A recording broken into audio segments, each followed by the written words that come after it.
Ya oke. Sekarang kita masuk ke dalam pelajaran sistem operasi jaringan.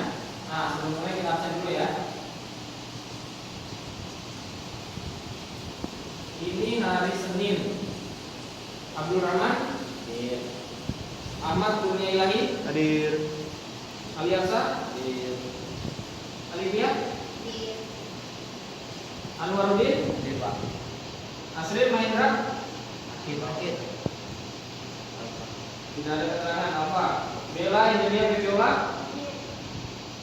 Febria Sapna Indriani. Muhammad Zakikan. Renali Gunawan. Hadir. Rizky Aulia. Hadir, Pak. Debian Langit Sublok. Alfa Tiara Uni. Lida Nasrul. Apa? Oke. Kita masuk ke dalam mata pelajaran sistem operasi jaringan dengan materi open source dan closed source, ya. Nah, sekarang saya mau mengartikan sistem operasi jaringan itu apa. Sistem operasi jaringan itu memiliki fungsi khusus untuk, nah, yang pertama menghubungkan sejumlah komputer dengan perangkat lain, dan yang kedua mengelola sumber daya jaringan, dan yang ketiga menyediakan layanan, dan yang terakhir adalah menyediakan keamanan jaringan bagi multiple user. Oke? Nah, untuk selanjutnya contoh sistem operasi jaringan nih. Kalian kan biasanya pakai Windows XP, 7 atau Windows 8, bahkan Windows 10. Itu sama sekali bukan sistem operasi jaringan. Nah, contoh dari sistem operasi jaringan ada di depan. Windows NT Server Family pasti belum pernah dengar kan? Kemudian ada Novell NetWare dan Unix. Nah, itu adalah salah satu contoh sistem operasi jaringan. Kemudian yang pertama saya mau artikan, sistem operasi jaringan ada dua. Yang pertama open source dan closed source. Apa itu open source? Open source itu adalah sistem operasi jaringan yang intinya dia itu gratis, tidak berbayar sama sekali. Gratis, sama sekali tidak berbayar. Nah, dia bisa dikembangkan oleh siapapun. Contohnya kalau di HP kalian itu adalah HP Android, ya. Android kalian ini gratis.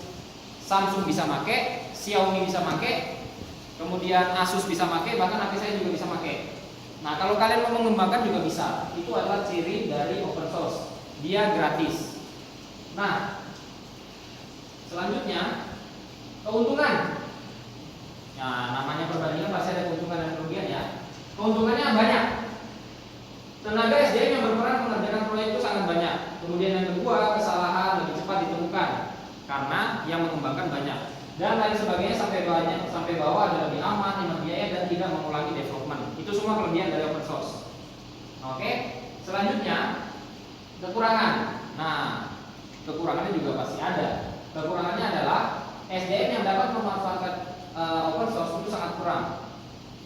Dan yang kedua, tidak adanya proteksi secara hakiki. Makanya yang namanya Android itu paling sering terkena virus, ya, karena dia semua orang bisa mengembangkan, semua orang, termasuk kalian. Nah, ini contoh sistem operasi open source ada di bawah Android yang kalian pakai. Kemudian Linux yang biasa sering kita praktek, Linux Ubuntu itu juga gratis. Ada lagi yang mungkin kalian belum pernah dengar adalah OpenBSD, ada FreeBSD dan OpenSolaris. Nah, itu salah satu contoh untuk open source. Setelah open source, kita masuk ke closed source. Closed source yang dalam artian intinya dia ini berbayar atau tertutup ya. Dia ini berbayar. Jadi semua orang tidak bisa mengembangkan. Saya kasih contoh. OS-nya milik iPhone, iOS, ya. Itu yang bisa mengembangkan cuma dari pihak iPhone. Orang lain nggak bisa. Ada nggak HP selain iPhone yang pakai iOS? Pasti nggak ada kan? Nah, itu salah satu contoh OS yang closed source atau tertutup. Nah, selanjutnya ini adalah keuntungan. Keuntungannya adalah kestabilan sistem terjamin karena adanya penanggung jawab, support langsung dari pemilik, kemudian juga mendapatkan sertifikasi dan lebih aman. Kalau lebih aman jelas ya, semua orang belum tentu bisa menggunakan, makanya dia lebih aman. Ini yang closed source. Nah, selain ada kelebihan, dia juga punya kekurangan. Tidak ada support langsung dari pembuat celah yang terbuka. Sulit mendapatkan sertifikasi, pengembangan terbatas, diperlukan antivirus, dan aplikasi umumnya tersedia berbayar. Nah, yang paling bawah ini, aplikasi umumnya tersedia berbayar, ya kan? Yang namanya di iOS, di iPhone itu pasti kebanyakan dia berbayar.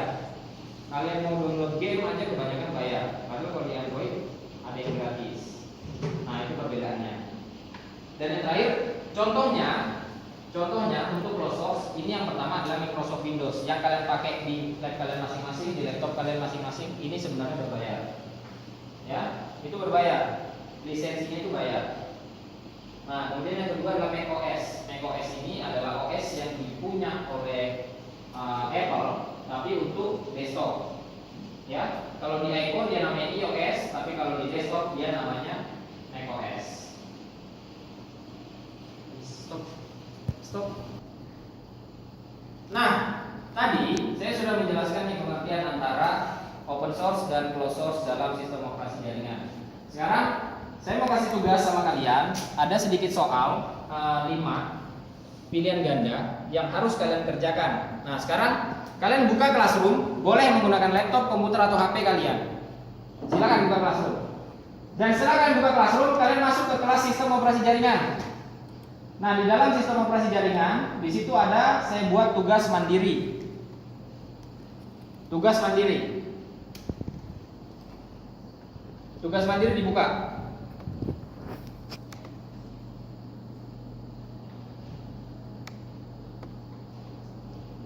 Nah, ini. Jadi, nama kalian isi, kelas kalian isi, jurusan kalian isi. Setelah itu ada soal sebanyak 5. Itu kalian kerjakan. Sekarang ya, saya kasih waktu sekitar 5 menit karena soalnya sedikit.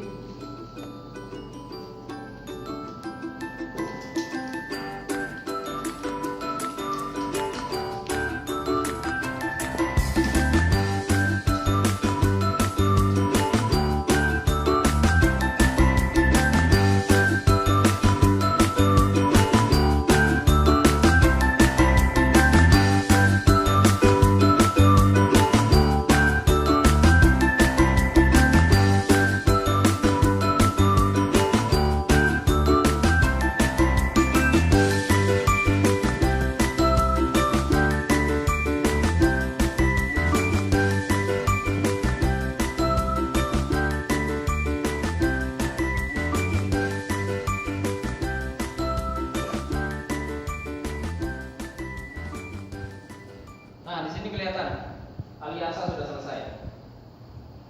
Dia keempat, Febri Sapna kelima, Rinaldi keenam.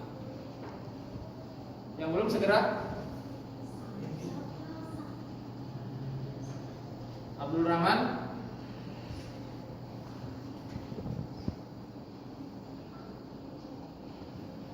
Rizky Aulia,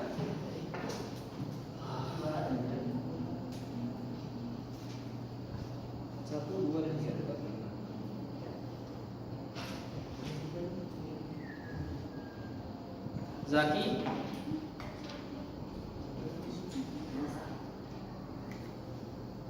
kalian. Jadi saya tadi kasih pertanyaan sedikit. Saya ingin tahu kalian ini sebenarnya paham atau belum tentang open source dan closed source. Nah, dari beberapa kalian yang sudah menjawab, ini saya kasih rekapan bahwa Aliansa berhasil menjawab 4 dari 5 soal, 80. Kemudian Anwaruddin 100, luar biasa. Ahmad 80, Bella 60, remedial ini tandanya merah ya. Sapna 80, Don 40, Abdul Rahman 80, Rizky Aulia Davin 20, M Zaki 60, Alipia 80. Nah, ini nilai kalian ya. Jadi kalian bisa menyimpulkan sendiri sebenarnya kalian ini kekurangannya di mana. Di sini sudah terbaca semua. Oke? Nah, sekarang saya ingin masuk ke dalam pembagian tugas kelompok, di mana kalian akan berkolaborasi satu sama lain, tetapi kalian tidak harus bergerak dari tempat duduk kalian. Oke? Sekarang kita kembali ke Classroom. Silakan buka Classroom kalian.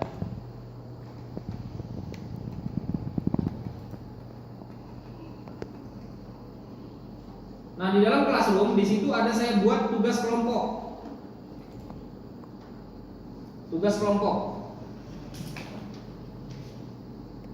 Dan di sini saya minta di kelompok 1 sudah saya bagi namanya. Ada Ali, ada Tiara, ada Sapna, Ahmad dan Abdul. Nah, di bawah nama kalian di bawah nama kalian, saya minta kalian menjelaskan. Kalau kelompok 1 kalian menjelaskan apa itu open source dan jangan sama berdasarkan apa yang kalian dengar dari penjelasan saya dan apa yang kalian baca dari presentasi saya tadi. Dan untuk kelompok 2 ada Anwarudin, Renaldi, Alivia, Bella, Rizky Aulia dan Muhammad Zaki. Saya minta kalian untuk mengartikan open close source. Nah, dari yang saya jelaskan dan dari yang saya presentasikan tadi. Oke? Dari tugas kelompok ini nanti saya akan mengambil kata kunci. Apa sih kata kunci kalian? Dari masing-masing pengertian. Nah, silakan di bawah nama kalian buat penjelasan kalian masing-masing. Oke? Saya kasih waktu sekitar 10 menit.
Kalian sudah bisa membuat masing-masing orang bahwa untuk kelompok 1 di sini kalian akan menjelaskan open source. Nah, kalian sudah bisa menjelaskan masing-masing, ya. Meskipun pendapat kalian berbeda, tapi ada satu kata kunci yang sama di situ. Nah, saya ambil contoh untuk Aliasa adalah sistem operasi yang dapat dikembangkan. Kemudian Febria Sapna adalah sistem jaringan yang dapat dibuka oleh siapapun. Kemudian Ahmad adalah sistem jaringan terbuka yang dapat dipakai secara bebas. Dan Abdul Rahman adalah sistem operasi yang dibuka secara umum dan dapat dikembangkan secara umum. Ini dari kelompok 1 dan kita tes dari kelompok 2. Anwarudin adalah sistem operasi bukan Anwarudin ya, sorry. Closed source adalah sistem operasi berbayar yang tidak semua orang bisa. Nah, kemudian Renaldi adalah sistem operasi yang kodenya tidak bisa dibuka secara umum. Alivia adalah sistem operasi yang kodenya tidak bisa dibuka secara umum juga. Kemudian Bella, software yang dipublikasikan tanpa diberikan kode sumbernya. Rizky Aulia Dapin adalah sistem operasi yang tidak gratis. Dan kemudian yang keenam, Zaki, sistem operasi yang kodenya tidak terbuka. Nah, sekarang arti dari open source maupun closed source, saya minta ketuanya, dalam artian ketua ini adalah yang nomor 1, menyimpulkan pengertian dari teman-temannya. Jadi saya ambil contoh bahwa Aliasa akan menyimpulkan pengertian dari open source, gabungan dari punya teman-temannya semua. Kemudian Anwarudin untuk yang closed source, dan hasil pengertian kalian nanti itu akan kalian pertanggungjawabkan untuk kelompok kalian masing-masing. Nah, jadi si Ali menyimpulkan pengertian open source dan nilainya itu mempengaruhi. Sedangkan Anwarudin akan berpengaruh untuk nilai dari Febria Sapna, Ahmad Kurnia, Abdul Rahman dan ini kelompok 1 masih ya. Anwarudin akan berpengaruh nilai untuk Renaldi, Alivia, Bella, Rizky Aulia dan Muhammad Zakikan. Ya. Jadi saya minta kalian waktu sekitar 5 menit untuk menyimpulkan pengertian open source maupun closed source berdasarkan definisi dari kelompok kalian masing-masing. Oke, silakan dibuat di paling bawah. Jadi setelah untuk yang open source dibuat di bawah nomor 5, di bawah Tiara. Kesimpulan kelompok 1 seperti itu. Dan yang untuk kelompok 2 di bawah dari Zakikan, kesimpulan untuk kelompok 2. Ya, saya beri.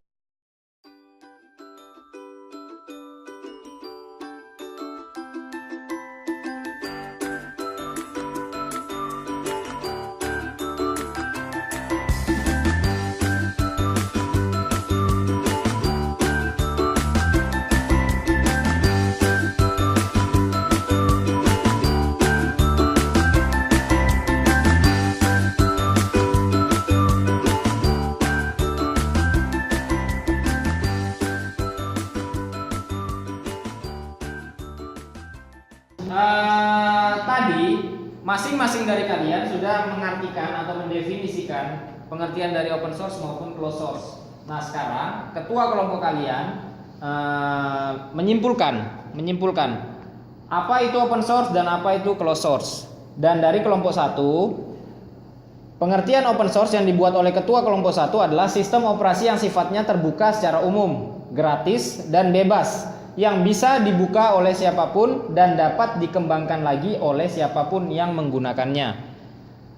Contohnya adalah Android, Debian, XenOS, dan Solaris.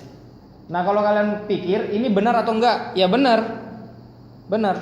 Ini benar menurut kelompok 1. Ya. Nah, kemudian kalau untuk menurut peneliti-peneliti lain, ya ini juga benar. Karena ada kata kunci di situ, di mana open source itu adalah aplikasi yang gratis dan bebas. Ya, itu adalah intinya. Umum, gratis dan bebas, dapat dikembangkan oleh siapapun. Nah, sekarang kita masuk ke kelompok 2. Kesimpulan yang dibikin oleh ketua dari kelompok 2, bahwa closed source adalah sistem operasi yang kodenya tidak dibuka untuk umum. Pemilik kode closed source bisa membagikan kodenya secara gratis maupun berbayar. Nah, ini juga benar. Karena apa? Karena ada kata kunci di situ, tidak bisa dibuka untuk umum.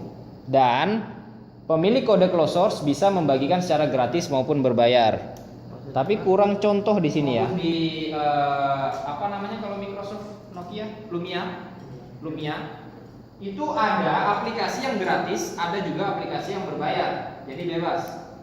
Terserah mereka mau memberi itu gratis atau memberi itu berbayar. Jadi kesimpulan seperti itu. Nah, sekarang terdapat 2 kesimpulan di sini berdasarkan definisi kalian masing-masing, dan saya anggap kalian sudah mengerti apa itu open source dan apa itu closed source. Ya, sebelum saya akhiri pelajaran, ada pertanyaan? Kalau tidak ada berarti kalian luar biasa. Oke, terima kasih atas waktunya. Kalian sudah menyelesaikan apa itu open source dan apa itu closed source. Biasa, luar biasa. Saya akan ingat kamu sampai kamu kelas 3. Luar biasa. Rizky udah dapet. Oke.